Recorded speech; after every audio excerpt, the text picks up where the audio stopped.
Gilinyahan ang unang adlaw sa vaccination rollout alang sa mga minor de edad dito sa lungsod sa Consolacion.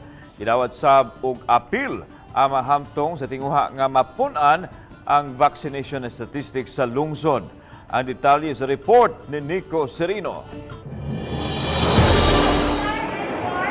Sayo pa lang taas na ang linya sa usa ka mall sa lungsod sa Consolacion. Mga batan-on uban ang ilang mga ginikanan ang nagkugi aron mahatagan sa COVID vaccine. Gihangop sa mga opisyales ang maayong turnout sa unang adlaw sa minors vaccination rollout.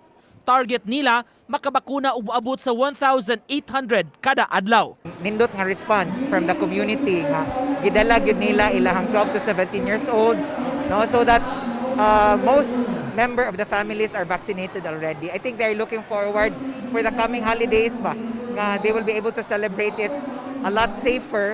Bisan kun kadaghanan sa mga midagsa mga minor de edad uban ang ilang ginikanan, andam gihapon mudawat ang vaccination site ug mga adults labi na kadtong nag-second dose.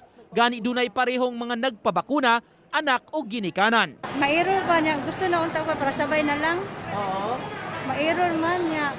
Kasi hindi pa siguro itugot na. Asa mo error man sa imong Kanang inig BP. BP? Taas ka presyon? O taas, 184/100. Pag tuon ako og sakit dili man di ay. Oo. Nga mura ra man gula. Maray kulba. Pero nakulbaan ka. Nakulbaan lang abi na kung kuan wa nang sakit kay dako maging dag. Malaumon ang LGU nga mas daghan pa unyang maengganyo nga magpabakuna na agi og proteksyon sa COVID-19. Gilaraw sa lungsod mupuno pa og dugang nga mga sites ug dugangan ang ilasab nga mga initiatives aron mas daghan ang maengganyo.